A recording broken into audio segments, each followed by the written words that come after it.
श्री विमल कुमार जैन मालपीथा, कोषाध्यक्ष श्री अशोक कुमार जैन आहार, सह कोषाध्यक्ष श्री कैलाश चंद्र जैन बड़माड़ई, उप मंत्री श्री स्वरूप जैन बाजना, उप मंत्री श्री प्रकाश चंद्र जैन पिक्कन, ऑडिटर श्री सुरेश चंद्र जैन दयोदय, ऑडिटर श्री सुरेश चंद्र जैन पठा, पंच कल्याणक समिति नंदीश्वर कॉलोनी टीकमगढ़ मध्य प्रदेश, कार्यकारी अध्यक्ष श्री जिनेन्द्र जैन ककड़ारी, महोत्सव निर्देशक श्री विमल जैन इलेक्ट्रिकल्स, मुख्य संयोजक श्री शिशुपाल नायक बाबा नायक, कार्यकारी मुख्य संयोजक श्री राजीव जैन वर्धमान। नमो सिद्धार्णं नमो आयर्याणं नमो वज्रायाणं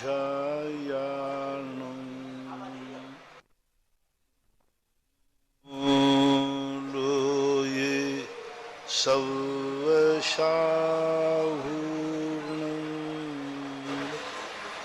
पंच परमेष्टि भगवान की, आचार्य श्री गुरुवर कुंद कुंद महाराज की जय, आचार्य श्री गुरुवर विद्यासागर महाराज की जय, परम पूज्यनीय निर्यापक श्रमण मुनि श्री सुधा सागर जी महाराज की, सुलभ शिक्षक गंभीर सागर जी महाराज जी की। सभी जिज्ञासु एवं श्रोतागण पूज्य श्री को नमोस्तु करें। Yashwant Singh retired GST officer Civil Lines Lalitpur से पूछते हैं, नमोस्तु गुरुदेव, इंसान कहता है कि टूटी चीज मंदिर एवं घर में नहीं रखनी चाहिए और इंसान खुद टूटकर ही क्यों मंदिर जाता है, क्योंकि जब वही इंसान सुख के दिनों में भगवान के मंदिर का रास्ता ही भूल जाता है। पूज्य श्री इस संबंध में जिज्ञासा है कि ऐसे दोहरे मापदंड रखने वाले बहुमुखी इंसानों से भगवान कैसा व्यवहार करता है। बाह्य वस्तु जो है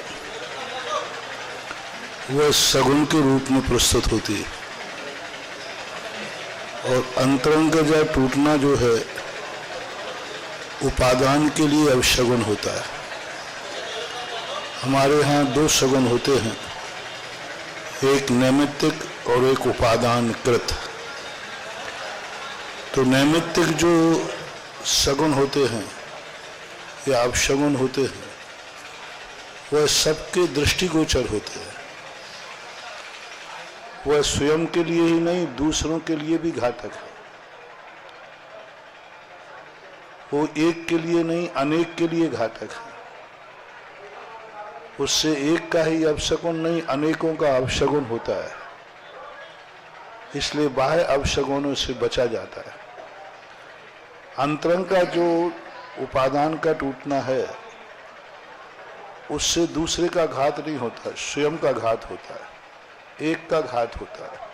स्वयं को ही हानि होती है, होती तो है लेकिन स्वयं को हानि होती है और वो स्वयं की हानि के लिए वह स्वयं जिम्मेवार होता है। जब वो स्वयं ही अपने आप में टूट जाता है तो वह वो शक्ति नहीं पा पाता जिस पाने के लिए वो गया था। जो उसको मिलना चाहिए थी वो उसको नहीं मिल पाती और दोहरे मापदंड के लिए तो वह इसलिए जिम्मेवार नहीं हो पाता क्योंकि वो ये नहीं समझ पाता कि मैं अपने अंतरंग को कैसे निर्मल करूं। कपड़े धोना सरल है लेकिन मन को धोना कठिन है, क्योंकि कपड़े तो पैसे से एक साबुन खरीद लो तो झुल जाता है, लेकिन मन को धोने के लिए साबुन की जरूरत नहीं है। स्वयं ने ही मैला किया है और स्वयं को ही धोना है।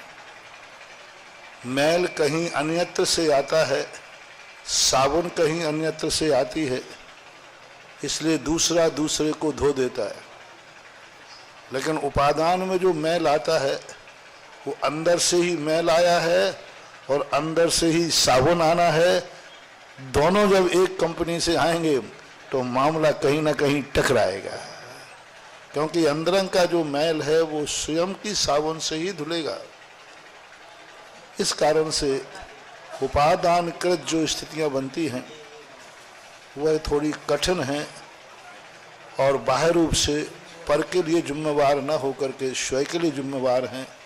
इसलिए बाह्य जो अपशगुन हैं उनसे सबसे पहले बचना चाहिए और स्वयं को यदि लाभ लेना है तो स्वयं के उपादान का दोहरा मापदंड खत्म करके दोनों को एक रूप करेंगे तो गुड बेटर बेस्ट बहुत अच्छा है।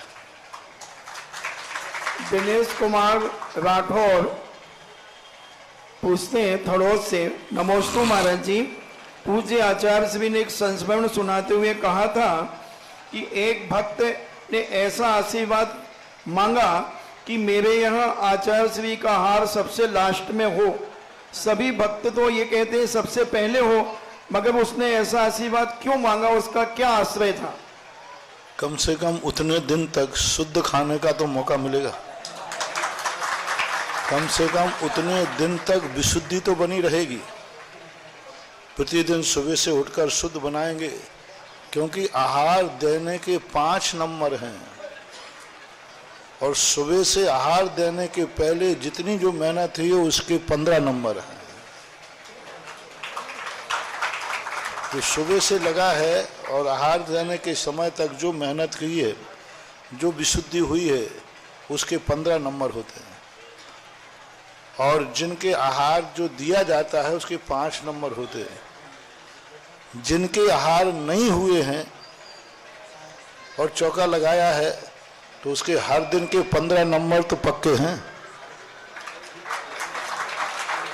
अब 5 नंबर उसको नहीं मिल पाए वो बात अलग है, लेकिन उसको 15 नंबर इसलिए सोचता है। उसने ये नहीं कहा कि होवे ही नहीं, लास्ट में होवे, जिससे 15-15 नंबर प्रतिदिन के तो जुड़ते जाएं। वो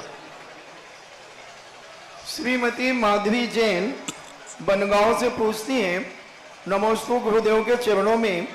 गुरुजी, जब हम आगे की ओर बढ़ते हैं तो बहुत सारी चीजें पीछे छूट जाती हैं, परंतु चाहकर भी हम बुरी यादों और बुरी बातों को नहीं भूल पाते। महाराज जी, हम ऐसा क्या करें कि अच्छी यादें सदा हमारे साथ रहें और बुरी बातें हम भूलते जाएं? क्योंकि अच्छाइयाँ हमें कम मिलती, अच्छे लोगों के जीवन की संगति कम मिलती है और बुरे लोगों का परिचय ज़्यादा मिलता है। संस्कार उसके ज़्यादा होते हैं। और सबसे बड़ी चीज़ है, अपने उपादान को वो समझ नहीं पा रहा है, तत्व दृष्टि नहीं समझ पाता। जो समझ जाते हैं वे भूल भी जाते हैं और नहीं समझने का परिणाम ये निकलता है कि वो बातें बार बार आती हैं और विद्वेष का रूप भी धारण कर लेती हैं। इसलिए इसी को सावधानी करने के लिए ही तो ये सारे धर्म ध्यान आदि क्रियाएं की जाती। नेहा जैन बड़ा गांव धसान से पूछती है, नमोस्तु महाराज जी, आदिनाथ ने षटकर्म का उपदेश तो दिया, परंतु श्रावकों को आहार दान देने की विधि क्यों नहीं सिखलाई? यदि वह विधि सिखला देते तो मरीचि आदि 4000 मुनि भ्रष्ट नहीं होते और उन्हें सद्मार्ग मिल जाता। तीर्थंकर वही बताते हैं जो उनके अनुभव में आता है। आहार दान की विधि का उपदेश उन्होंने खुद प्रत्यक्ष रूप से ज्ञान से जाना नहीं। तीर्थंकर उसी बात को बोलते हैं जो उनके ज्ञान से स्वयं जान लेते हैं। जो वो स्वयं नहीं जानते हैं वो दूसरे को नहीं बताते। परंपरा से आई हुई दूसरों ने जानी हुई बात को वो उपदेश में नहीं लाते, इसलिए वो दीक्षा लेते ही मौन हो जाते। क्या बोले कि मोक्ष है, वो कहते मैंने तो देखा ही नहीं, शास्त्रों में लिखा है। रत्नतः जो भी है वो सब जब तक वो स्वयं नहीं जान लेते हैं तब तक वो धर्म का उपदेश नहीं देते। इसलिए उन्होंने गृहस्थ अवस्था में भी नहीं दिया, मुनि अवस्था में भी नहीं दिया, और जब केवल ज्ञान हो गया तब जरूर उन्होंने उपदेश दिया कि नवदा भक्ति ऐसी होना चाहिए, मैंने अपने ज्ञान से जान लिया है। जिज्ञासा समाधान कार्यक्रम को जिनवाणी चैनल, आदिनाथ टीवी, सुधा कलश ऐप के माध्यम से देख रहे लाखों लाख भक्त और यहाँ उपस्थित जन समुदाय की ओर से जगत पुंडर्यापक समर्थ तेज चक्रवर्ती मुनिपुंग श्री सुधा सागर जी महामुनि महाराज के चरणों में बारंबार नमोस्तु नमोस्तु नमोस्तु। क्षुल्लक श्री गंभीर सागर जी महाराज के चरणों में इच्छामी इच्छामी इच्छामी। पूज्य गुरुदेव, आज तो जिज्ञासा में बोलने के लिए शब्द ही समझ में नहीं आ रहे कि शुरू कहां से करें, क्योंकि जैसे ही आपका टीकमगढ़ से बिहार हुआ, टीकमगढ़ वालों की अब बोलती सी बंद हो गई, समझ में नहीं आ रहा कि अब क्या बोला जाए। मेहरौनी वालों का इतना तीव्र पुण्योदय आया कि पार्श्वनाथ धाम से अब यशोदय तीर्थ मेहरौनी के लिए पूज्य मुनिश्री का मंगल विहार हुआ और आज खिरिया नाका पर पूज्य मुनिश्री का मंगल विहार होते हुए पदार्पण हुआ है। हर पूरी टीकमगढ़ समाज महाराज श्री कल आदिनाथ जयंती इतने उत्साह से आपके सानिध्य में मनाई कि आज तक कभी नहीं मनी, और सब ये भावना बना रहे थे कि आदिनाथ जयंती तो हमने पहले तीर्थंकर की मना ली, अब आपके सानिध्य में ही अंतिम तीर्थंकर की महावीर जयंती और मना ले तो पूर्णता का अनुभव हो। लेकिन अब महावीर जयंती टीकमगढ़ वालों की शायद अभी किस्मत में नहीं थी। अभी प्रयास कर रहे हैं टीकमगढ़ वाले, क्योंकि मेहरौनी टीकमगढ़ ज्यादा दूर नहीं है, लेकिन हो सकता है कि टीकमगढ़ वालों का पुण्य ज्यादा बड़ा हो तो महावीर भगवान का जन्म कल्याणक की जगह मोक्ष कल्याणक मिलने वाला हो, क्योंकि चातुर्मास का समापन तो दीपावली पे होता है। तो हम लोग तो वही भावना भा रहे महाराज जी, जन्म कल्याणक पे तो ये पता नहीं क्या है, मोक्ष कल्याणक हम लोगों को क्या मिल सकता है क्या। और जब महाराज जी आप आए थे ललितपुर से, जिस दिन आपका बिहार टीकमगढ़ की ओर हुआ था, कोई सूचना नहीं थी आने की, तो आपने सूचना नहीं दी थी। आज टीकमगढ़ वाले कह रहे कि महाराज जी ने सुबह हिंट भी नहीं की कि जाने की सूचना दे दें, आने की तो आपने यही कहते हैं, शास्त्रों में लिखा है अतिथि ना जिनके आने की तिथि होती है ना जिनके जाने की तिथि होती है, ऐसे आज अतिथि टीकमगढ़ से हमारे बिहार कर गए हैं। तो पूज्य मुनिश्री पहली जिज्ञासा तो यही है कि जन्म जयंती मिलेगी कि नहीं पता नहीं, क्या मोक्ष कल्याणक हम लोगों को मिल सकता है क्या। नमस्कार। जब मेरा बिहार ही नियत नहीं है तो मोक्ष कल्याणक को कैसे नियत कर दूं। सब कुछ अनियत है, कहाँ कब क्या हो जा है वह देखा जाएगा। टीकमगढ़ वाले तो पूरे प्रयास में रहेंगे ही। जिज्ञासा करें विमल कुमार जी जैन मालपीता, जो कि कुबेरेंद्र पंच कल्याणक में बने थे, और इसके बाद जिज्ञासा के लिए तैयार रहे श्रीमती सपना जी जैन सिंघई। माइक ले लें,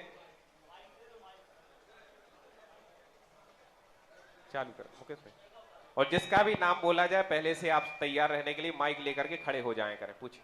हे भगवान, आपके चरणों में अनंत अनंत बार कोट सा नमोस्तु नमोस्तु नमोस्तु। क्षुल्लक जी के चरणों में अनंत बार कोट सा इच्छामी इच्छामी इच्छामी। हे भगवान, हमने कभी नहीं सोचा था 2017 में जब आपके किशनगढ़ में आपके समीप गए, आपके चरणों के समीप, तब हम कल्पना मात्र लेके गए थे कि हमें को मंदिर का निर्माण करवाना है, लेकिन आपका आशीष ऐसा मिला जिसके कारण 5 साल का काम 3 साल में हो गया। 2 साल कोरोना काल के थे, उसमें काम बंद रहा और ऐसा आशीष मिला। हे भगवान, जितना हम लोगों ने सोचा था उससे अनंत गुना मिला, उसके लिए तो हम पूर्ण संतुष्ट हैं। लेकिन हम 1 माह आपका प्रवास टीकमगढ़ में रहा, उस समय में हम लोग उतनी सेवा आपकी नहीं कर पाए, उसके लिए हमें बहुत दुख है, जितना हमें आपके समीप सेवा में होना चाहिए। और एक जिज्ञासा है भगवान, जिस दिन हम प्रथम बार आपके चरणों में गए थे, उस दिन से लगातार आज जब आपका बिहार टीकमगढ़ से मेहरौनी के लिए हो रहा था, तो गाय जो है बछड़े को छुखा रही थी, और हम जब प्रथम बार गए वहां से आप अभी तक 200 बार हम जब आपके चरणों के लिए गए, तब हमें इस प्रकार का सगुन मिला। ऐसा किस कारण से हुआ है भगवान। नमोस्तु नमोस्तु नमोस्तु। और ये चरण जो है हम सब सकल समाज को मिलते रहे, इसी भावना के साथ हमारी शंका का समाधान कीजिए हे भगवान। कारण का विषय तो जब पूछा जाता है जब फल नहीं मिले, जो तुम्हें मिला था उसका सारा फल तो मिल गया भगवान, मिल गया। वो इसी का संकेत रहता है, और वह संकेत फल के रूप में फलित हुआ। रही बात सेवा की, तो सेवा तो ना तो मैं मन से बीमार हूं, ना तन से और ना किसी से। मैंने कहा ना, लाभ की बात है तुम्हारा लाभ लेने के लिए साधु की संगति मिलती है और वह लाभ आप लोगों ने लिया। लाभ लेना भी एक सेवा कहलाती है, वह सबसे बड़ा कार्य। जिज्ञासा करें श्रीमती सपना जी से गई। इसके बाद तैयार रहे प्रोफेसर इंद्रजीत जी जैन टीकमगढ़। मेरे आराध्य मेरे गुरुवर के चरणों में मेरा बारंबार नमोस्तु एवं हमारे चुल्लक जी महाराज जी के चरणों में मेरी त्रिबार इच्छामी इच्छामी इच्छामी। हे गुरुवर, हम सभी महिलाएं जैसे पूजन का नियम लिए हुए हैं, हम लोग चौका लगाते हैं तो हम लोग मन वचन काय की शुद्धि पूर्वक चौका लगाते हैं। लेकिन जिस दिन हम लोग महाराज जी चौका लगाते हैं उस दिन हम लोग नियम तो पूजन का लिए हैं, लेकिन चौके में आहार दे देते हैं। आहार के टाइम पे पूजन भी कर लेते हैं, महाराज श्री की आहार भी दे देते हैं। और आहार के पश्चात जब हम लोग मंदिर जाते हैं तो बहुत देर हो जाती है। पूजन तो हम लोग करते हैं लेकिन व्याकुल परिणामों से करते हैं। तो महाराज जी हम लोगों को क्या मतलब पाप दोष लगेगा उस चीज का महाराज जी? अब तुम लोग करते हो यही बहुत है, क्योंकि गृहस्थ की अनेक समस्याएं होती हैं, लेकिन फिर भी वो ड्यूटी के दस्तूर को थोड़ा भी करता है तो भी वह एक नियम का भागीदार तो होता है। दोष तो नहीं लगेगा, लेकिन नंबर जरूर कम होते हैं, लेकिन फिर भी करना चाहिए। जितना करते हैं उतना ठीक है। जिज्ञासा करें प्रोफेसर इंद्रजीत जी जैन। इसके बाद तैयार रहे अदिति जी जैन इंदौर। हेलो, नमोस्तु महाराज जी, नमोस्तु। आपके चरणों में टीकमगढ़ के हजारों हजार भक्त की ओर से नमोस्तु। नमोस्तु गुरुवर। इच्छामी महाराज जी के चरणों में इच्छामी इच्छामी।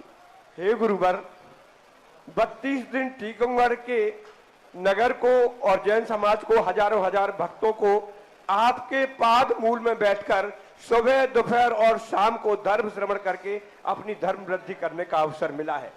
हे गुरुवर, आपके शब्द इतने प्राणवान हैं कि आत्मा के स्पंदनों में समाते चले जाते हैं और सुबह दोपहर शाम पूरे भक्त आपके दौड़े दौड़े आपके पाद मूल में बैठने के लिए लालियत रहते थे।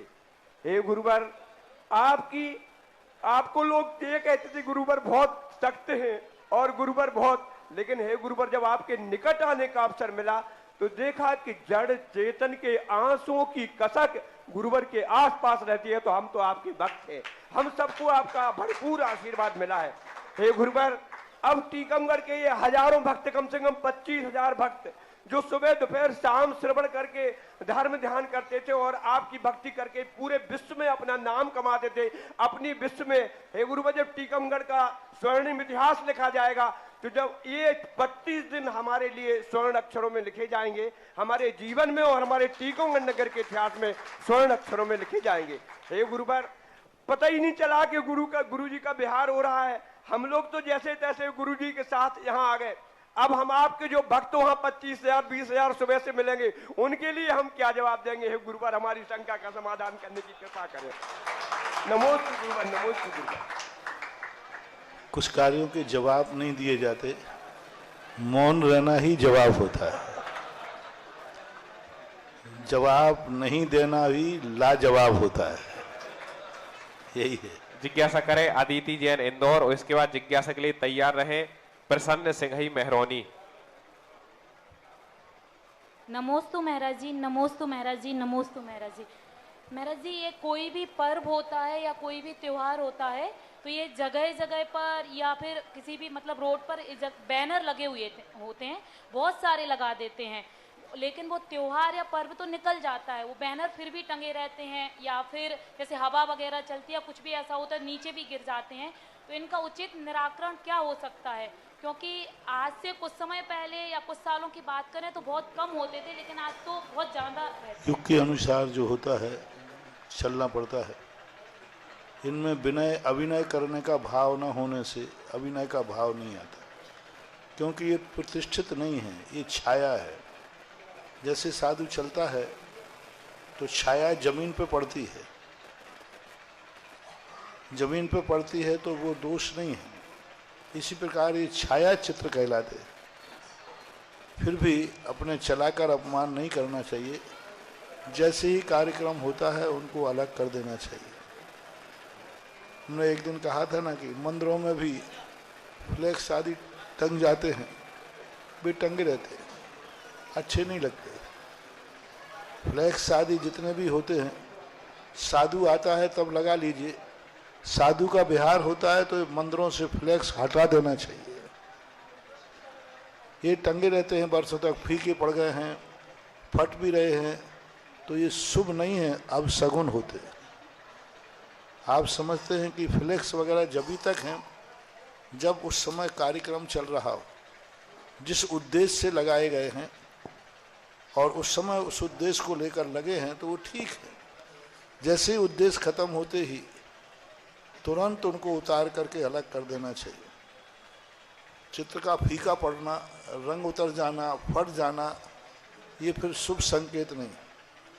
तो मंदिरों में भी यही करना चाहिए। फ्लैक्स आदि को कार्यक्रम खत्म होते ही, साधु संत का विहार होते ही, चतुर्मास आदि होते ही उनको हटा देना चाहिए।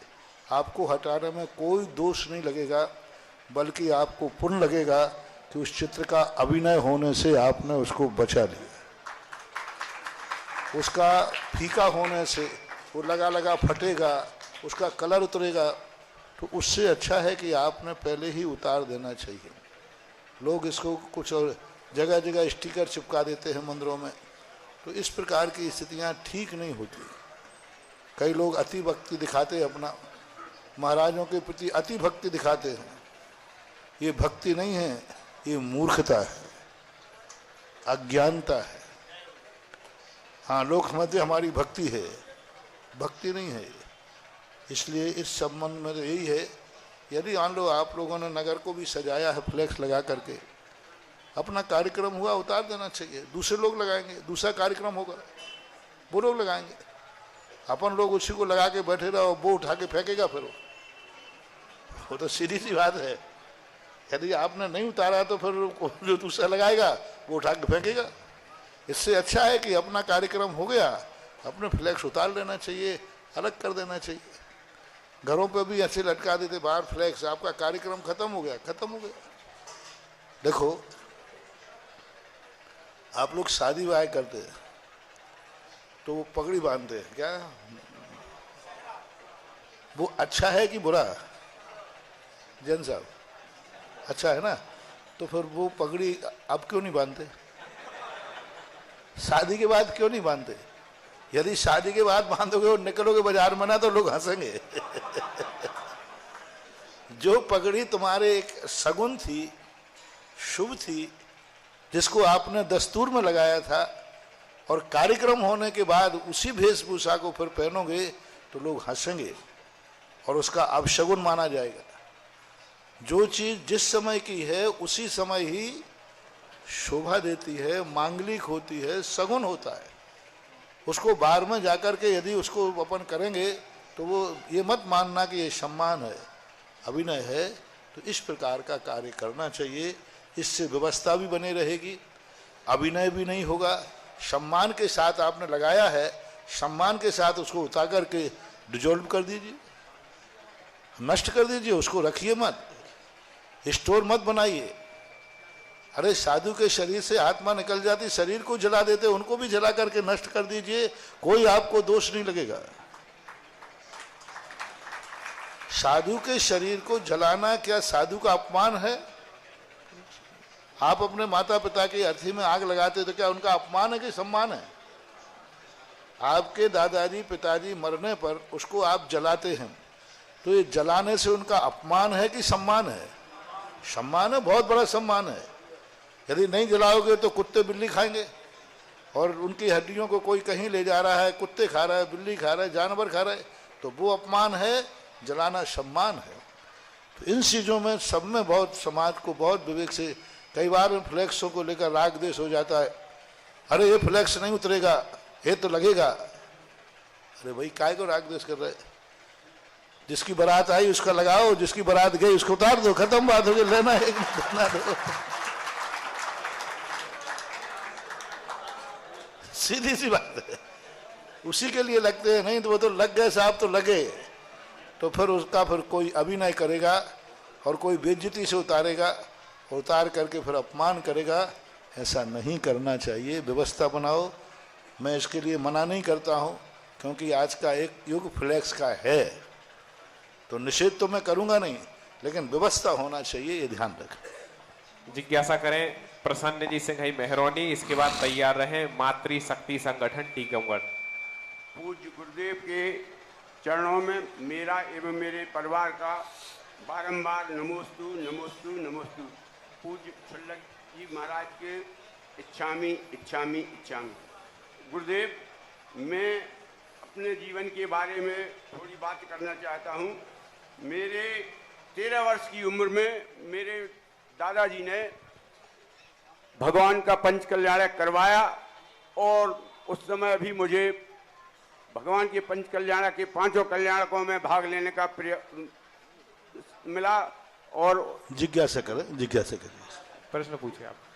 जिज्ञासा ये है कि जो भी पंच कल्याणक में दर्शक आते हैं उनको पुण्य का बंद होता कि नहीं होता? यदि नहीं होता तो आते ही क्यों लोग? पागल थोड़ी है। देखो, सब परस्पर उपग्रह जीवा नाम है। हम इतने दिनों से प्रवचन कर रहे हैं, भाग लेने का तो छोड़ो, कोई यदि धर्म कर रहा है और हमने ताली बजा दी तो इसमें भी पूर्णबंध होता है ताली बजाने वाला, क्योंकि उसने उसका समर्थन किया। कृत कार्यत और अनुमोदना, हमारे शास्त्रों में आता है कि जब जंगल में श्री राम मुनिराज के लिए आहार दान दे रहे थे, उस समय पेड़ पर बैठे हुए गिलहरी, बंदर, नौला महाराज के आहार देख रहे थे। उस समय उन्होंने ऐसा पूर्णबंध किया कि बाद में भोग भूमि गए और बाद में आकर वो ऋषभदेव, भरत, बाहुबली आदि जैसे पद पाए। मार देखने का फल था, ऐसी बात नहीं। जिज्ञासा करें मातृ शक्ति संगठन से श्रद्धा जी चौहान, रचना भाई जी, वर्षा लोहिया, किरण मिजा जी उपस्थित हैं। और पूज्य श्री ये मानव सेवा का बहुत बड़ा काम ये संगठन करता है। जो असहाय वृद्ध लोग होते हैं, बच्चे होते हैं, उनकी सेवा के साथ ये मानव सेवा का बड़ा काम कर रहे हैं। अपनी जिज्ञासा रखें। इसके बाद तैयार रहें राजीव जी वर्धमान पार्षद। चालू करें बटन, पहले से चालू है। थोड़ा आप इधर हो जाए। मातृ शक्ति संगठन अपनी जिज्ञासा रखें। प्रणाम गुरुदेव। हम सभी मातृ शक्ति संगठन से, हमारी संस्था एक गैर राजनीतिक, गैर सरकारी अनुदान प्राप्त संस्था है। हम सभी काफ़ी लंबे समय से सामाजिक क्षेत्रों में कार्य कर रहे हैं। सबसे पहले तो हम सभी बहनों को आप आशीर्वाद दीजिए कि जिस सेवा के पथ पर हम लोग चले हैं, आखिरी सांस तक उसको निभा पाएं। गुरुदेव, मन में एक जिज्ञासा है कि हम लोगों ने कोरोना काल में वृद्धाश्रम शुरू किया था। अब हम लोग देख रहे हैं कि वहाँ जो बुजुर्ग आते हैं बड़े परेशान और व्यथित रहते हैं। ऐसी क्या गलती हो रही है, या तो बच्चों में गलती है या हमारे संस्कारों में गलती है कि ये वृद्धाश्रम जिसका कहीं पर कोई नाम नहीं था पुरातन संस्कृति में, अब ऐसा क्यों है कि बुजुर्ग वृद्धाश्रम तक आ रहे हैं और इतने व्यथित हैं? हमारी जिज्ञासा शांत करिए ताकि ये वृद्धाश्रम हमेशा के लिए बंद हो जाए। भारतीय संस्कृति में इसका कहीं नाम ना हो। वृद्धाश्रम खोलना एक प्रकार का अपनी भारतीय संस्कृति में एक बहुत बड़ा कलंक है, और वृद्धाश्रम नहीं खोलना ये हमारी बहुत बड़ी भूल है। वृद्धाश्रम खुलना कलंक है और वृद्धाश्रम नहीं खोलना हमारी बहुत बड़ी भूल है। किसी को धक्का नहीं देना, लेकिन जो कीचड़ में गिरा है उसे हम ना उठाएं तो ये हमारी बहुत बड़ी भूल होगी। हमारे संस्कारों में सबसे बड़ी कमी रह जाती है। शुरुआत में हम बच्चों को मात बच्चा कह के छोड़ देते हैं। यदि शुरुआत बच्चे में भी हम यदि ये देखें कि जवान होने के बाद, बड़ा होने के बाद इसका क्या रूप होगा, उन पर यदि हम प्रारंभ में ध्यान दे लें तो 50, 60, 70% तक हम बच सकते हैं। और बच्चों को यदि हम ऐसी संगति कराएं जहां इस प्रकार के संस्कार मिलते हो, उपदेश मिलते हो। अक्सर कर आपने देखा होगा धर्म कार्यों में बूढ़े आगे होते हैं बच्चों को तुम लोग दुकान की चाबी दे आते हो, बहू को चूल्हे पर बैठा लाते हो और तुम लोग मंदिरों में आ जाते हो। ये सबसे बड़ी भूल है। जब तुम गृहस्थ हो तो पिता का सबसे पहले कर्तव्य है कि स्वयं के मंदिर जाने के पहले बेटे को मंदिर भेजे। और यदि ये फैसला करना पड़े कि आज दो में से कोई एक मंदिर जा पाएगा, दो में से कोई एक जा पाएगा, ऐसी समस्या आ गई तो पिता मंदिर छोड़ देवे, बेटे को मंदिर जाकर भेज देवे। पिता नियम टूट जाए तो टूट जाए। बाप ये नहीं कहे बेटा मेरा तो नियम है, तेरा नियम थोड़ी है। नहीं बेटा, मेरा नियम टूटे तो टूट जाए, तुझे जाना है और दो में से एक जाना है। प्रारंभ में यदि हम इस प्रकार का निर्णय करें, भरत चक्रवर्ती, सेठ सुदर्शन, इनके जीवन में ये सबसे बड़ा नियम था। सपरिवार जब ये मंदिर जाते थे सबसे लास्ट में जाते थे। बच्चे लोग कहते नहीं बाबा तो पिताजी आप चलो हमारे, बोले नहीं नहीं पहले तू चल फिर बाद में आता हूं। जब सब घर से निकल जाते थे तब बुजुर्ग लोगों का ये नियम नहीं होना चाहिए कि मैं भगवान के बिना दर्शन किए बिना पानी नहीं पीऊंगा। माता पिता का ये नियम लेना चाहिए कि बेटा जब तक मंदिर नहीं जाएगा मैं अन्न जल ग्रहण नहीं करूंगा। ये नियम होना चाहिए। तुम लोगों ने ये नियम ले रखे हैं, महाराज जी हमारा देव दर्शन का नियम है, जब तक नहीं मिलेगा तब तक हम भोजन नहीं करेंगे, ये नहीं करेंगे। ये नियम तुम्हारे लिए ठीक नहीं है, माता पिताओं के लिए ठीक नहीं है, ये बच्चों के नियम है। माता पिता का नियम होना चाहिए कि जब तक बेटा जाकर के अभिषेक नहीं करेगा मेरे अन्न जल का त्याग है। माताओं का मंदिर में अभिषेक देखने का नियम होता है। ये अभिषेक देखने का नियम तुम्हारा कोई कार्यकारी नहीं है। जिस समय तुम अभिषेक देखने आते हो उसी समय तुम्हारे बेटा बहू बिगड़ते हैं। उस समय तुम्हारा नियम होना चाहिए, हर माँ का नियम होना चाहिए कि मेरा नियम अभिषेक देखने का नहीं है, मेरा नियम है कि बेटा अभिषेक लाके गंधोदक दे तभी मैं भोजन ग्रहण करूंगी। और ये बात बड़े में नहीं, ये बात कब होना चाहिए?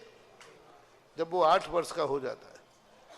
बेटा मेरा अभिषेक देखने का नियम नहीं है, तू दिखाएगा, तू गंधोदक लाएगा तो नियम है मेरा, नहीं तो मैं भोजन नहीं करूंगी। बात खत्म हो गई।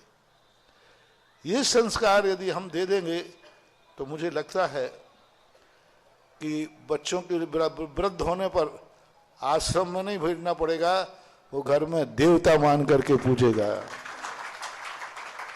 मैं तो कहता हूं कि आप इनके प्रति जो भाव हैं ये संस्कार आपको देना पड़ेंगे और ये संस्कार आपको वसीयत में देना पड़ेंगे। परंपरा बिगड़ रही है। एक केस मेरे पास ये आया, उसके बेटे थे, वो अलग होने लगे, पूरा परिवार मेरे से जुड़ा था।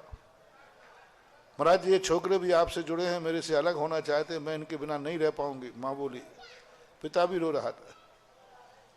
बेटे ने जवाब दिया कि महाराज जी, मैंने कि भाई तेरे मम्मी पापा इतना चाह रहे, वो रो रहे हैं, तो तुम अलग क्यों होना चाहते? ये तुम्हारी गलती है। तो बेटा मुस्कुराता हुआ कहता, महाराज जी पहली बात तो कोई भी किसी केस का न्याय होता है तो कम से कम दूसरे पक्ष की तो भी सुनना चाहिए। आपने मम्मी पापा की सुन ली, मेरी भी तो सुनो। मैंने बेटा सुनाओ। बोले मैं मम्मी पापा से पूछना चाहता हूं, ये अपने भाइयों से, अपने सास ससुर से अलग क्यों हुए थे? तो मां जोर से चिल्लाई, तुम छोकरों के कारण से, क्योंकि परिवार बड़ा था तो उन परिवार में तुम्हारी पढ़ाई लिखाई रेख देख अच्छी नहीं हो सकती थी, इसलिए अलग हुई थी, तुम लोगों के कारण अलग हुई थी। तो वो जो बच्चा बैठा था ना, वो मेरी तरफ देखा, महाराज सुना ना, इनसे और पूछ लो कि हम इन्हीं की औलाद हैं कि कोई दूसरे की। जब ये अपने बच्चों के खातिर अपने परिवार से अलग हुए हैं तो हम भी महाराज बच्चों के खातिर ही इनसे अलग हो रहे हैं। मैं कोई जवाब नहीं दे पाया। क्या जवाब? फिर भी मेरे सामने से ऐसा हो नहीं सकेगा। मैंने कहा बेटा माँ बाप यदि गलती करें तो बेटे को भी करना चाहिए क्या नहीं? हमारे यहाँ सिद्धांत है कि जो गलती माँ बाप से हुई है वो बेटा ना करे। तो बोले ये बात फिर ठीक है, लेकिन ये संस्कार पड़ते हैं तो हमें एक पीढ़ी, 2 पीढ़ी बिगड़ती है, एक पीढ़ी कभी नहीं बिगड़ती।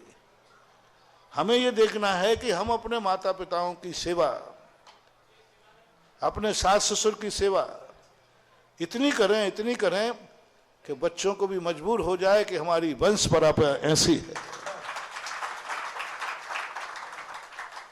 हर व्यक्ति अपने माँ बाप से अलग होता है और बेटे जब अलग होते हैं तो उसको फिर दिक्कत होती है। तो ये सब संस्कार होना चाहिए। इसलिए मैंने कहा वृद्धाश्रम खोलना हमारी भारतीय संस्कृति पे कलंक है और वृद्धाश्रम नहीं खोलना ये हमारी बहुत बड़ी भूल है, क्योंकि ऐसे वृद्धों को यदि हम लोग नहीं ध्यान देंगे तो फिर क्या होगा। इसलिए वृद्धाश्रम खुलना भी है। बस यही भावना भाई कि हे भगवान, यही आशीर्वाद देता हूँ, वृद्धाश्रम तो जरूर खुलना, भगवान करे उसमें कोई वृद्ध न जावे। मतलब वृद्ध हो ही नहीं ऐसा कि वहाँ रखना पड़े, लेकिन वृद्धाश्रम खोलना जरूर, कोई एक आध भूला भटका आ जाए तो उसका कल्याण हो जाए। जिज्ञासा करें राजीव जी वर्धमान पार्षद और बाबा नायक जी अपनी एक जिज्ञासा रखें। इसके बाद तैयार रहें श्री प्रशांत कुमार जी सिंघई महामहिम यशोधय तीर्थ क्षेत्र मेहरौनी। महाराज श्री के चरणों में मेरा और मेरे परिवार की तरफ से बारंबार नमोस्तु नमोस्तु नमोस्तु। छुल्लक जी के चरणों में बारंबार इच्छामी इच्छामी इच्छामी। महाराज जी, मेरी जिज्ञासा जब से आप टीकमगढ़ में थे तब से कोई भी जिज्ञासा नहीं थी, लेकिन आज जब आप यहाँ पे बिहार हो गया तो मेरी जिज्ञासा शुरू हो गई। महाराज श्री, मेरी जिज्ञासा है कि आज हम लोगों का ऐसा पहले इतने दिनों से कौन सा पुण्य उदय था कि जब तक आप थे टीकमगढ़ में कोई भी कुछ भी सब अच्छा ही अच्छा हो रहा था, और आज महाराज श्री ऐसा हम लोगों का कौन सा पुण्य कम हो गया कि आज हम लोगों को कोई संकेत ही पता ना चले और आपका बिहार हो गया। महाराज श्री इस जिज्ञासा का समाधान कीजिए महाराज जी। देखो क्या होता है, कोई भी चीज होती है कोई ना कोई पुण्य में कमी तो आती है, और पुण्य में कमी आती है। पुण्य में जब बढ़ती है तो सबको दिखाया जाता है, पुण्य घटता है तो चुपचाप निकला जाता है। महाराज श्री, अब हम अपना पुण्य कैसे बढ़ाएं हम सभी लोग कि जिससे हम लोगों का पुण्य दिन दूना और रात चौगना बढ़े। लगे रहो मुन्ना भाई। अब टीकमगढ़ वालों ने महाराज से पुण्य तो बढ़ा लिया है, अब हम लोग पुरुषार्थ करेंगे। जब तक आपका चातुर्मास नहीं मिल जाएगा हम लोग पीछे लगे ही रहेंगे चातुर्मास के लिए। और जिज्ञासा करें प्रशांत कुमार जी सिंघई बंटी महामहिम यशोदय तीर्थ क्षेत्र, और इसके बाद जिज्ञासा के लिए तैयार रहे शशि जी जैन सिंघई। नमोस्तु गुरुवर, नमोस्तु गुरुवर। इच्छाई महाराज जी, इच्छाई महाराज जी। मुनिवर, हमारी शंका ये है कि जिस दिन हमने ये वेयर हाउस के लिए जमीन खरीदी थी उस दिन हमारे मन में एक विकल्प आया था कि यहाँ से साधु संत निकलते हैं तो उनके रुकने के लिए हमें एक स्थान बनाना चाहिए। महाराज जी, हमने गेट के पास एक छोटा सा 10 बाई 10 का कमरा बनाया कि संत वगैरह रुकें। तब उसके दूसरे दिन ही हमारे यहाँ गुरु महाराज के आहारचर्या हुई थी, फर्श भी नहीं सूख पाया था महाराज जी। लेकिन मेरी शंका ये है कि उसके कुछ दिन बाद अंतर्मती माता जी का बिहार हुआ, वो रुकी। उस छोटे कमरे में हमें बहुत अंदर से आत्मग्लानि आत्मघृणा हुई कि हम सब कुछ कर सकते, क्यों नहीं कर सकते।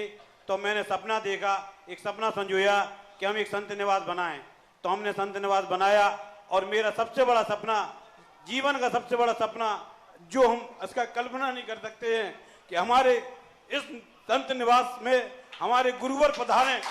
और लेकिन ये हमारा पुण्य भाग ऐसा था कि हमारे गुरु वर्ग के द्वारा इसका उद्घाटन हुआ है। मैं अपने पुण्य को बहुत धन्य मानता हूँ।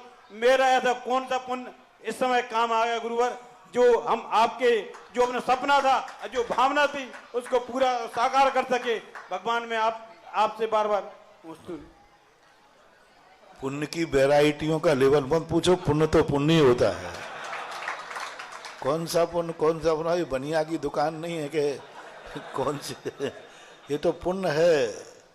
पुण्य तो पुण्य ही होता है, और पुण्य के उदय से ही निमित्त मिला तुम्हारा कि तुमने रोड पर जमीन खरीदी, निमित्त मिला, तुम्हारे रुकाने का भाव आया, संतों के कमरे भी बना लिए।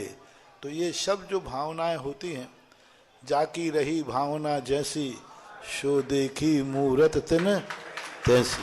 भगवान हमारा सपना पूरा हुआ, इसके लिए भगवान हमें अपने लिए आशीर्वाद आशीर्वाद आशीर्वाद। नमस्ते गुरु नमस्ते। और आज तो इनकी भावना, क्योंकि इनके जो वेयर हाउस का नाम है वो भी संत सुधा सागर है, वो आज साक्षात वो पधार गए हैं। इसीलिए तो कहते हैं कि भक्त के घर भगवान आते हैं, वह श्रद्धा और समर्पण रखें। जिज्ञासा करें शशि जी सिंघई, और इसके बाद जिज्ञासा के लिए तैयार हैं संजीव जी बड़कोल, अनूप जी खुरखुरिया अपनी जिज्ञासा रखेंगे। चलिए इनको दे दे। संजीव जी बड़कोल, अनूप जी खुरखुरिया अपनी जिज्ञासा रखें। इसके बाद जिज्ञासा के लिए तैयार रहे निशांत जैन मेहरोनी। गुरु भगवान के चरणों में मेरी ओर से, मेरे टीकमगढ़ की ओर से और मेरे मेहरोनी की ओर से कोटि के साथ नमोस्तु नमोस्तु नमोस्तु। छुल्लक श्री के चरणों में इच्छामी इच्छामी इच्छामी।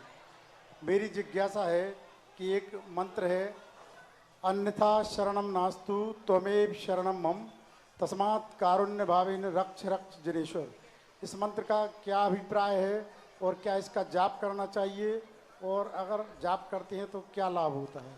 अन्यथा शरणम नास्ति का अर्थ है, हे प्रभु मैं तेरी शरण के अलावा मैंने किसी की शरण ली नहीं, ले नहीं रहा हूँ, लूँगा नहीं। एक ही माज, हंसूंगा तो तेरे दरवाजे, रहूँगा तो तेरे दरवाजे, जीऊँगा तो तेरा नाम लेके और मरूंगा तो तेरा नाम लेके। इसका अर्थ है अन्यथा शरणम।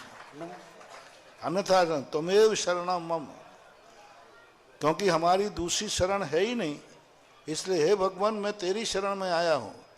तस्मात् कारण भावेन, इस कारण से आप मेरी रक्षा करें। रक्ष रक्ष जिनेश्वरः, आप मेरे रक्षक बने, आपका वरद हस्त मेरे ऊपर हो, और मैं सदा, रक्षा का अर्थ मात्र जीवन से ही संबंध नहीं है, मैं सदा आपकी शरण के योग बना रहूं, हमारे परिणाम निर्मल बने रहें, हमारे मन में कभी अन्यत्र शरण पाने का कोई भाव ही नहीं आए, ऐसी भावना करना इसका अर्थ होता है। माला और जाप तो भावनात्मक श्लोक है, इसलिए भावना भाना नहीं चाहिए। नमोस्तु गुरु। जिज्ञासा करें निशांत जी जैन मेहरोनी, और इसके बाद जिज्ञासा के लिए तैयार रहे नितिन जी जैन टड़ैया टीकमगढ़। परम पूज्य गुरुवर महामुनिराज सुधा सागर जी के श्री चरणों में बारंबार नमोस्तु नमोस्तु नमोस्तु, और पूज्य गुरुवर गंभीर सागर जी महाराज के श्री चरणों में इच्छामी इच्छामी इच्छामी। महाराज जी बहुत दिनों से विकल्प चल रहा था, सन 2012 में महाराज जी आपसे जुड़ने का परम सौभाग्य प्राप्त हुआ, और जुलाई 2012 में आपसे जुड़ा महाराज जी, और उसके पहले मैं बहुत गुटखा खाता था। मैंने शिखर जी से लेके वैष्णो देवी तक और हर मुनि श्री के सामने करीब करीब गुटखा छोड़ने की चेष्टा की। 3 महीने 6 महीने गुटखा छूटा, उसके बाद फिर शुरू हो जाता था। अभी 25 दिसंबर 2012 में मेरे बेटा और बेटी जो छोटे छोटे थे आपके पास लेके, मतलब धीरे से आपके कान में बोले कि महाराज जी आपके भक्त बने फिरते हैं और गुटखा खाते हैं। आपने शायद केवल 20 सेकंड लिया, 30 सेकंड लिए, मुझे याद नहीं, इतने में उस दिन गुटखा छोड़ा। 25 दिसंबर 2012 की वो तारीख, आज 2023 चल रही है महाराज जी, गुटखा को हाथ नहीं लगा। एक दूसरा महाराज जी, आपके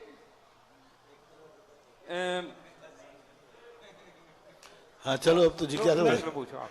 जिज्ञासा कहना लाइव। जी जी महाराज जी, मुझे जिज्ञासा क्या है? पीठ में जी महाराज जी, मुझे पीठ में बहुत दर्द था महाराज जी। अभी कुछ दिन पहले आपका ललितपुर से बिहार हुआ, मैं बिहार में शामिल हुआ, मेरे घर में मना किया गया कि पीठ में बहुत दर्द है नहीं जाओ, लेकिन मैंने कहा नहीं, महाराज जी के गमन में तो निश्चित ही जाऊंगा।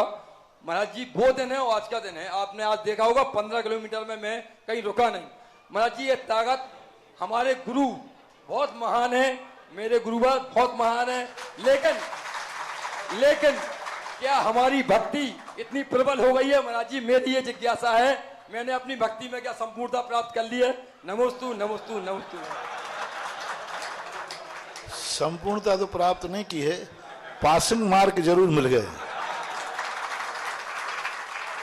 संपूर्णता के लिए तो अभी बहुत बहुत अभी खाली स्थान है, लेकिन पासिंग मार्क मिल जाते हैं तो ये छोटे मोटे दर्द मर्द अपने आप ठीक हो जाते हैं। जिज्ञासा करें नितिन जी जैन टड़ैया टीकमगढ़ और जिज्ञासा के लिए तैयार रहे राशि जी सिंघई मेहरौनी। नमोस्तु महाराष्ट्री, इच्छामी महाराष्ट्री। महाराष्ट्री, करीब 35 दिनों से आपके श्री चरणों का सानिध्य प्राप्त था। मुझे ये नहीं पता कि पहले मेरी आंखों में नमी कब आई थी, लेकिन महाराष्ट्री इस बेइंतहा सा वेदना और पीड़ा का क्या उपाय है? महाराज जिज्ञासाएं करें महाराज श्री, इस पीड़ा का वेदना का क्या उपाय है महाराज श्री? कुछ उपाय नहीं, यही है कि ये जो वेदनाएं होती हैं, धर्म जब छूटता है तो वेदना वेदना नहीं कहलाती, वो भी धर्म ध्यान के अंतर्गत आती है, इसलिए हो रही है, होने दो। नमोस्तु महाराज श्री। महाराज श्री, जिज्ञासा करें महाराज श्री, ओम शांति। एक पूरे टीकमगढ़ की वजह से निवेदन है महाराज श्री कि जब भी हो चौमासा हो महाराज श्री। चलो बहुत। राशि जी जैन सिंघई जिज्ञासा रखें और इसके बाद जिज्ञासा के लिए तैयार रहे श्री साहिल जी जैन मेहरौनी।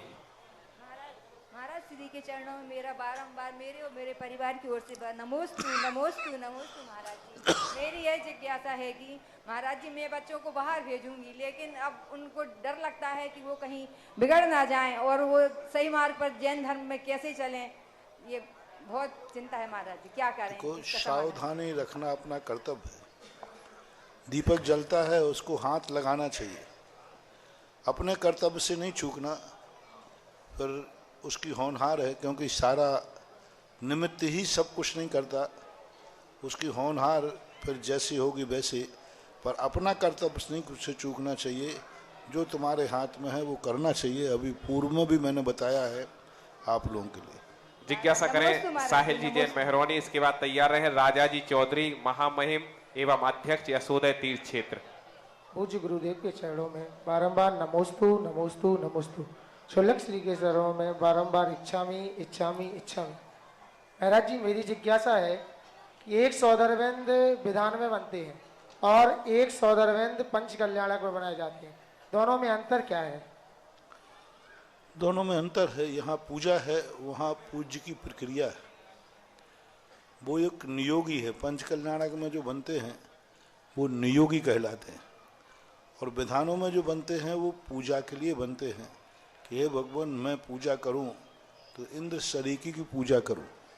पंच कल्याणक एक दस्तूर है, एक नियोगी क्रिया है, और वहाँ मैंने कहा ना, वहाँ पूजा नहीं होती है, वहाँ पूज्य बनाया जाता है, और पूज्य बनाते समय जो प्रक्रिया होती है उसमें वह जाके स्वयं इंद्र का रूप धारण करता है, और यहाँ इंद्र बन करके भगवान की पूजा की जाती है।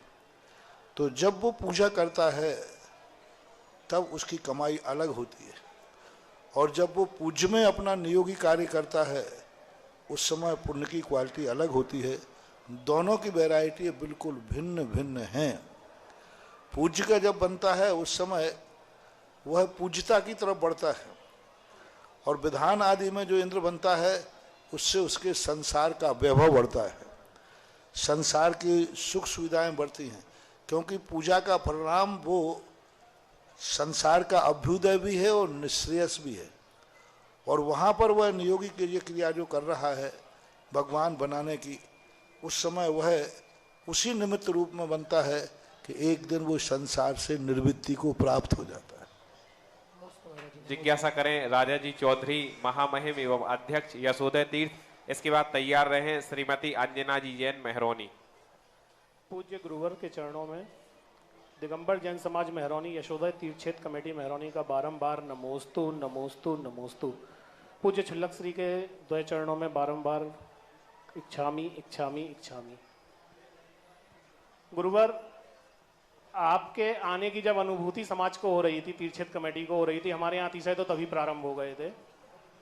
लगभग विगत 30 वर्षों में महाराज श्री 100 से ज्यादा बोर हम लोग अपनी भूमि पर करा चुके थे, जहां पर पानी की एक बूंद भी नहीं निकलती थी। आपसे 10 दिन पहले महाराज श्री ये आशीर्वाद लिया और वहां पर बोर करवाया तो इतना पानी निकला कि 40 एकड़ से पूरा सिंचित हो गया। अब महाराज श्री आपका प्रवास मिलने वाला है, अब अतिशय किस लेवल पर पहुंचेगा?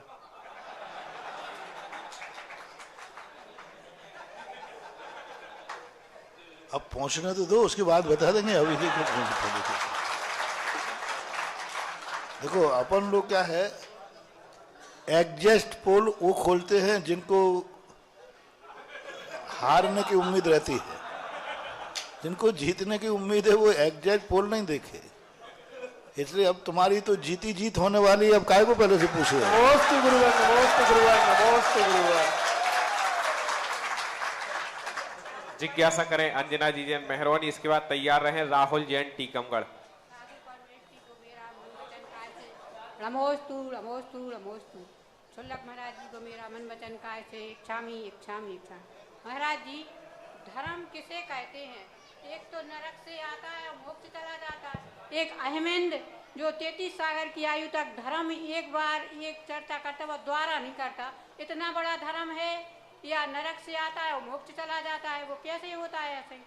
आत्मा के अंदर आकुल व्याकुल परिणाम नहीं होना, कसाय आदि भाव नहीं होना, पर पदार्थों के प्रति रुचि नहीं होना, ये सबसे बड़ा धर्म है।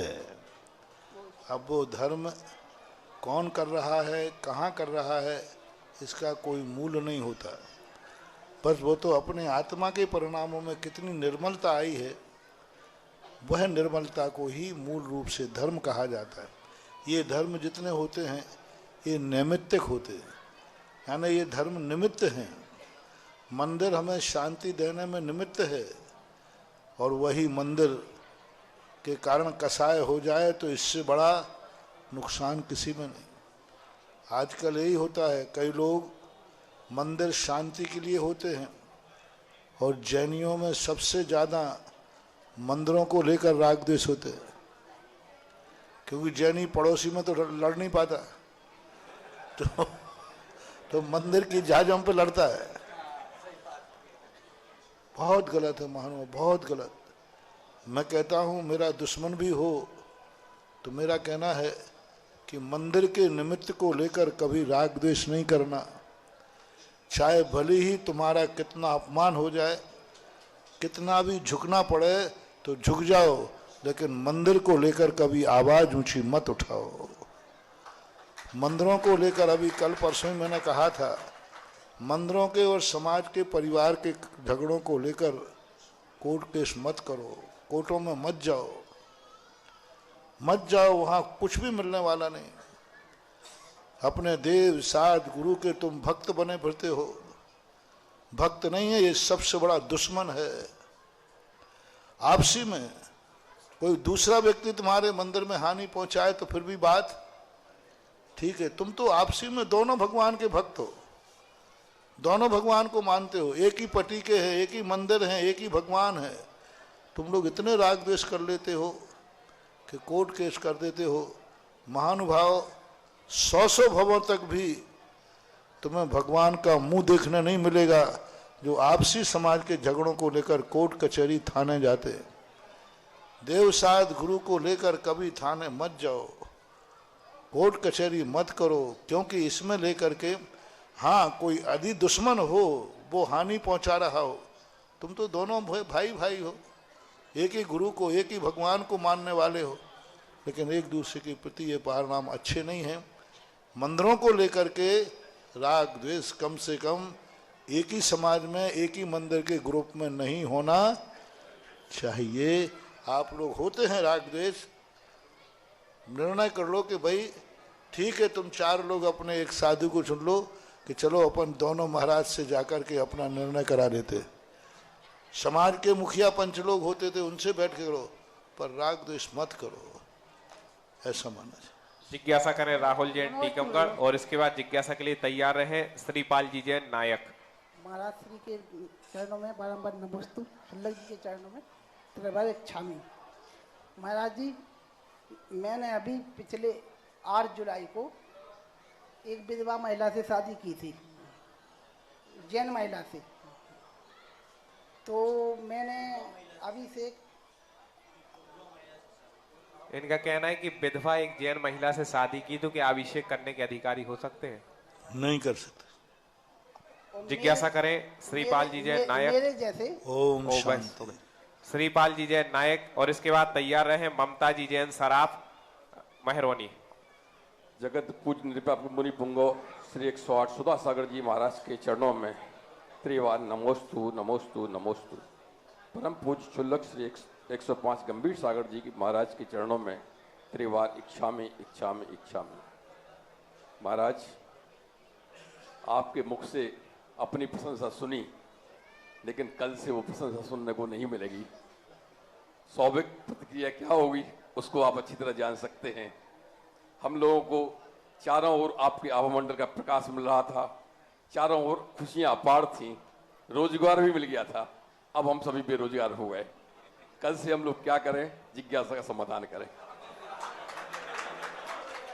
कल से बैठे बैठे टीकमगढ़ में मक्खियां हैं, भगाओ। जो इतने दिन उपदेश दिया है उस उपदेश का पालन करो। कितने बड़े उपदेश मिले हैं, षड आवश्यक के उपदेश मिले हैं। समाज का संगठन बनाने के कारण से तुमने इतना लाभ मिले पाए। इस संगठन को बनाए रखो, आपसी के सामंजस्य को बैठा लो। यदि अपने हाथ जोड़ने से यदि शांति होती है तो बिना गलती के भी हाथ जोड़ लो। समाज का संगठन मत टूटने दो, और जो समाज के संगठन टूटने में कारण बनते हैं उनसे दूर रखो, उनसे दूर रहो, और समाज से जैसे बने तैसे जुड़ के रखो। क्योंकि पूज्यवर वीरसेन स्वामी महाराज ने लिखा है, कलऊ एकता बलम। कलिकाल में मंत्रों का बल नहीं है, आत्मा का बल नहीं है। कलिकाल में यदि सबसे बड़ा बल है तो एकता का बल है।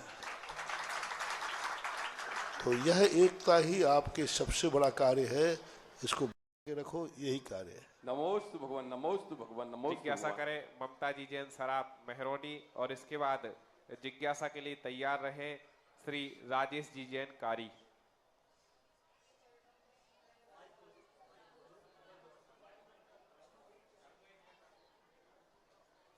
पूज्य गुरुवर के चरणों में त्रैवार नमोस्तु नमोस्तु नमोस्तु। शुल्लक जी के चरणों में इच्छामि इच्छामि इच्छामि।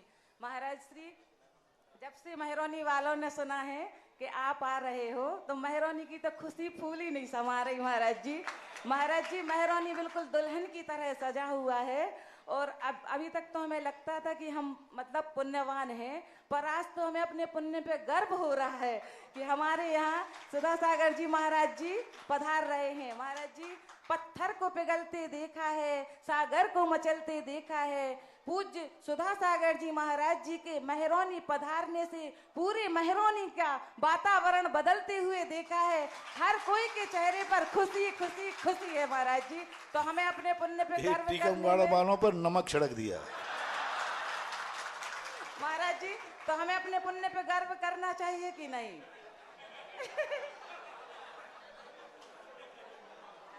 करने में कोई बाधा नहीं है, लेकिन टीकमगढ़ वालों को यूं ही मत दिखाना। महाराज जी, हम लोगों का बचपन से सपना था, छोटे में तो जब आप आते थे तो हम आइसक्रीम खाते रहते थे, पर अब हमें अब आपका सानिध्य चाहिए और आपसे कुछ सीखना है। महाराज ठीक। आज की पूरी जिज्ञासा में कोई उदासी वाले प्रश्न कर रहा है, कोई खुशी वाले प्रश्न कर रहा है, ऐसे ही चल रही है। जिज्ञासा करें राजेश जी जैन कारी, इसके बाद तैयार रहे नितिन जी जैन कारी टीकमगढ़। मेरे आराध्य गुरुवर के श्री चरणों में बारंबार नमोस्तु नमोस्तु नमोस्तु। शुल्लक जी के चरणों में इच्छामि इच्छामि इच्छामि। हे गुरुवर, मेरी जिज्ञासा है, जैन दर्शन में अनेकांत और स्यादवाद की कथन शैली है, तो मैं जानना चाहता हूँ अनेकांत और स्यादवाद क्या कहलाता है? अनेकांत शैली नहीं है, अनेकांत हमारा स्वरूप है। एक वस्तु को जितनी दृष्टियां देखती हैं उतने ही प्रकार की वह वस्तु दिखती है। एक व्यक्ति किसी अपेक्षा पिता है, किसी अपेक्षा बेटा है, किसी अपेक्षा से भाई है, किसी अपेक्षा से मामा है, भांजा आदि है। तो ये जो अनेक गुण उसके अंदर विद्यमान हैं परस्पर विरोधी हैं, लेकिन एक में विद्यमान होते हैं, इसको अनेकांत बोलते हैं। कि वही व्यक्ति, एक व्यक्ति मामा है, पिता है, बेटा है। और शादवाद बोलते हैं सापेक्षवाद को। किसकी अपेक्षा? एकांत से एक व्यक्ति 5 रूप कैसे हो सकता है? ओम शांति। एक व्यक्ति पिता और बेटा कैसे हो सकता है? एक व्यक्ति कैसे 2 रूप? दोनों विपरीत हैं। तो अनेकांत कर दिया कि भाई ये पिता भी है और बेटा भी है। तो अंतर है कि बेटा पिता कैसे हो सकता है? तो फिर शादवाद आता है, बोले बेटे की अपेक्षा पिता है और पिता की अपेक्षा बेटा है।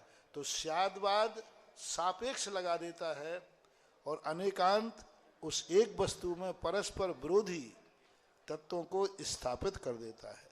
क्योंकि एक वस्तु में अनेक अनेक गुण हैं। हम ज्ञाता भी हैं, हम दृष्टा भी हैं, हम देखते भी हैं, हम सुनते भी हैं, हम बोलते भी हैं। आत्मा एक ही है। तब जब शादवाद आएगा, आंखों की अपेक्षा ये दृष्टा है, कानों की अपेक्षा ये श्रोता है, तो अपेक्षा जब लग जाती है तो शादवाद कहलाता है। ऐसा मानना चाहिए। जिज्ञासा करें नितिन जी जैन कार्य, इसके बाद तैयार रहे कुमारी मान्या जैन। गुरुवर के चरणों में नमोस्तु, शुल्लक जी के चरणों में इच्छामि। गुरुवर, चिंतामणि रत्न क्या होता है? ये शास्त्रों में चिंतामणि रत्न का अर्थ होता है कि जो मन में इच्छा हो उसकी पूर्ति होती है। कभी कभी कुछ पुण्यात्मा जीव होते हैं जिनको ये गॉड गिफ्ट मिल जाती है। वो जो इच्छा करते हैं वो उनको प्राप्त हो जाता है। ये भी उनका एक अलग पुण्य है। किनको मिलता है? जो ऐसे नियम ले लेते हैं कि मेरे सामने कोई भी व्यक्ति इच्छा करेगा और यदि मेरे में पूर्ति करने की क्षमता है तो मेरे दरवाजे से वो कभी खाली नहीं जाएगा। मेरे शक्ति प्रमाण मैं उसके करूँगा, कभी खाली नहीं भेजूंगा। यहाँ तक भी मेरे प्राण भी मांगेगा तो मैं खाली नहीं भेजूंगा। जैसे ताजश्री, ताजश्री को इच्छा मृत्यु का वरदान का अर्थ क्या था? उनका यही था कि यदि मेरे सामने कोई भीख मांगेगा, प्राण भी मांगे अर्जुन ने, तो अपने मौत का स्थान बता दिया। अब ऐसे लोग ऐसा पुण्य कर लेते हैं कि उनको इच्छा मृत्यु का वरदान मिल जाता है। अब कौन कितना कर पाता है वो एक बात अलग है। जिज्ञासा करें कुमारी मान्या जी जैन, इसके बाद जिज्ञासा के लिए तैयार रहे स्वामी जैन। पहले से माइक ले लें। मुनीषी के चरणों में मेरा बारंबार नमोस्तु नमोस्तु नमोस्तु। श्रीलक जी के चरणों में मेरा बारंबार इच्छामि इच्छामि इच्छामि। महर्षि, मेरा प्रश्न यह है कि आत्मा होती तो है पर हमें दिखती क्यों नहीं? कृपया कर जिज्ञासा का समाधान करें। आत्मा दिखती नहीं है, हमारी आंखों दिखती तो है, हमारी आंखों में देखने की शक्ति नहीं है। जैसे दूध में घी होता है लेकिन दूध में घी दिखता नहीं है और निकलता दूध से ही है, लेकिन आज तक कभी दूध दिखा नहीं। इसी प्रकार आत्मा एक ऐसा स्वरूप ही है कि इसी शरीर के अंदर छुपी होकर के हमारे ज्ञान में और आंखों में देखने की शक्ति नहीं है। वो इतनी सूक्ष्म है, हमें नीचे यदि छोटी सी सुई गुम जाए तो वही नहीं दिखती है, वही देखने में नहीं आती कहाँ गुम गई। तो इसी प्रकार से जब सुई नहीं देख पा रहा है जो पड़ी हुई है, तो आत्मा तो उससे भी ज़्यादा सूक्ष्म है। वो दिखती तो है लेकिन हमारी आंखों से नहीं दिखती, क्योंकि हमारी आंखों में उतनी रोशनी नहीं है। ऐसा जिज्ञासा करें स्वामी जैन, और इसके बाद जिज्ञासा के लिए तैयार रहे बबीता जी बड़कुल। नमोस्तु गुरुवर। गुरुवर, मेरी जिज्ञासा है कि कहते हैं कि मनुष्य जन्म कई जन्मों के बहुत पुण्यों के पश्चात मनुष्य जैसी दुर्लभ पर्याय प्राप्त होती है, लेकिन गुरुवर जिस प्रकार देखा जाए तो संसार में 5-10% लोग ही हो गए जो धर्म की क्रियाओं से पुण्य से जुड़े हैं, बाकी लोगों का जीवन पापों में ही व्यतीत हो जाता है। तो गुरुवर एक तरफ कहते हैं कि बहुत पुण्य के बाद मनुष्य पर्याय मिलेगी, जनसंख्या दिन प्रतिदिन बढ़ती जा रही है गुरुवर, और पाप भी बढ़ रहे हैं, तो ऐसा कैसे गुरुवर? ऐसा विरोधाभास है। पुण्य कर्म के उदय से पुण्य ही हो ऐसा कोई नियम नहीं है। पापियों के भी पुण्य कर्म, जितने पापी होते पुण्य कर्म के उदय से वो पाप करते हैं, तो पापानुबंधी पुण्य है। पंचम काल में जो संख्या बढ़ रही है, पुण्य तो लोग बहुत कमा रहे हैं, धर्म बहुत कर रहे हैं, लेकिन वो संसार के लिए कर रहे हैं तो संसार उनको मिलेगा। रावण ने धर्म किया, सोने की लंका के लिए उनको मिल गई। तो आज हम दो प्रकार का पुण्य होता है, एक पुण्यानुबंधी पुण्य होता है और एक पापानुबंधी पुण्य। जो पाप के लिए ही पुण्य करते हैं उन्हें मनुष्य पर्याय मिलेगी, लेकिन मनुष्य पर्याय पा करके भी वो पाप ही करेंगे। और जिनका पुण्यानुबंधी पुण्य होता है तो पुण्य से मनुष्य पर्याय मिलेगी, लेकिन मनुष्य पर्याय पाकर उनके पुण्य करने के भाव होते हैं। ऐसा जिज्ञासा करें बबीता जी बड़कुल, और इसके बाद जिज्ञासा के लिए तैयार रहें महक सराफ मेहरौनी। पूछिए, वहीं से पूछिए, जल्दी पूछिए, आप तो प्रश्न पूछिए। मेरे आराध्य गुरुवर के चरणों में त्रिवार नमोस्तु नमोस्तु नमोस्तु। छुल्लक जी के चरणों में इच्छामी इच्छामी इच्छामी। महाराज श्री, कल तो टीकमगढ़ में आदिनाथ जयंती मनी तो हम लोग इतने खुश थे, और वही खुशी आज हमारे दुख में परिवर्तित हो गई। महाराज श्री, मेरी जिज्ञासा है कि अरे बाबू, क्यों आप लोग 20 किलोमीटर तो शहरों में कॉलोनी होती है।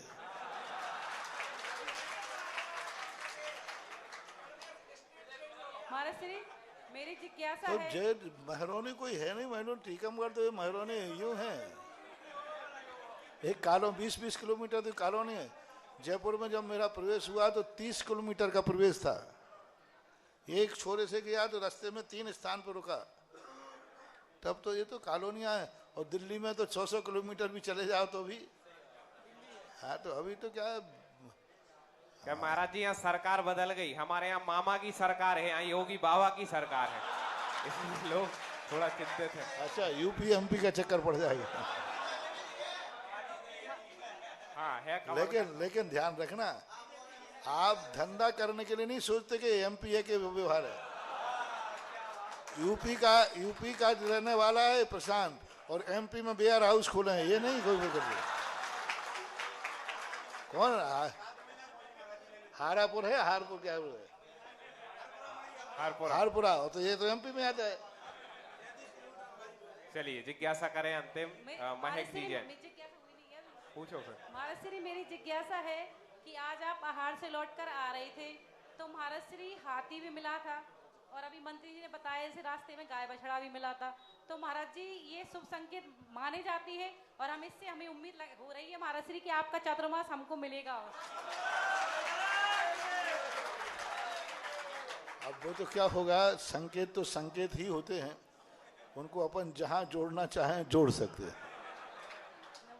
महक सराफ जिज्ञासा रखें, और इसके बाद पूज्य गुरुदेव की आरती का सौभाग्य प्राप्त होगा। शीघ्रता से माइक ले लें। गुरुदेव के चरणों में त्रिवार नमोस्तु, छुल्लक जी के चरणों में इच्छामी इच्छामी। गुरुवर, मेरी जिज्ञासा यह है, शांतिनाथ विधान से का फल क्या है और इसे किस विधि विधान से करना चाहिए? उसका नाम ही शांति विधान है, यानी अपने कोई कर्मों की उदीर्णा हो, उग्रता हो, विपरीत वातावरण हो, उसको शांत करने के लिए, जैसे रोग को शांत करने के लिए दवाई लेते हैं, ऐसे ही अशुभ आदि कर्मों की शांति के लिए शांति विधान किया जाता है। उसकी विधि सभी जानते हैं, सामान्य विधि है ऐसा में। नमोस्तु। और अब सौभाग्य प्राप्त होगा जगत पूर्ण निर्यापक समण मुनि पुंगव श्री सुधा सागर जी महाराज की महाआरती करने का। कौन होगा आज का पुण्यात्मा जिसे पूज्य गुरुदेव की आरती का सौभाग्य प्राप्त होगा? 11,111 रुपए। जगत पूर्ण निर्याप बैठे रहे भी, आरती की बोली हो जाएगी, फिर आरती करने के लिए खड़े होना है। 21,221 रुपए।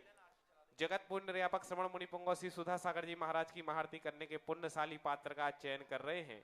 किसका जागेगा भाग और पूज्य गुरुदेव की आरती का सौभाग्य प्राप्त करेगा? 31,331 रुपए। जगत पूर्ण निर्यापक श्रवण मुनि पुंगव श्री सुधा सागर जी महाराज की महाआरती करने के सौभाग्यशाली पात्र का चयन शीघ्रता से भाव प्रस्तुत कीजिएगा। कौन होगा आज का सौभाग्यशाली जिसे पूज्य गुरुदेव की आरती का सौभाग्य प्राप्त होगा? 41,441। इस कार्यक्रम के पुण्यार्जक थे श्री सकल दिगंबर जैन समाज, नंदीश्वर कॉलोनी, टीकमगढ़, मध्य प्रदेश। प्रबंध कारिणी समिति अध्यक्ष श्री गजेंद्र चौधरी, लुइस। उपाध्यक्ष श्री डी.के. जैन दयोदय, उपाध्यक्ष श्री गुलाबचंद जैन दाऊ मवई, मंत्री श्री विमल कुमार जैन मालपीथा, कोषाध्यक्ष श्री अशोक कुमार जैन आहार, सह कोषाध्यक्ष श्री कैलाश चंद्र जैन बड़माड़ई, उपमंत्री श्री स्वरूप जैन बाजना, उपमंत्री श्री प्रकाश चंद्र जैन पिक्कन, ऑडिटर श्री सुरेश चंद्र जैन दयोदय, ऑडिटर श्री सुरेश चंद्र जैन पठा, पंच कल्याणक समिति नंदीश्वर कॉलोनी टीकमगढ़ मध्य प्रदेश, कार्यकारी अध्यक्ष श्री जिनेंद्र जैन ककड़ारी, महोत्सव निर्देशक श्री विमल जैन इलेक्ट्रिकल्स, मुख्य संयोजक श्री शिशुपाल नायक बाबा नायक, कार्यकारी मुख्य संयोजक श्री राजीव जैन वर्धमान।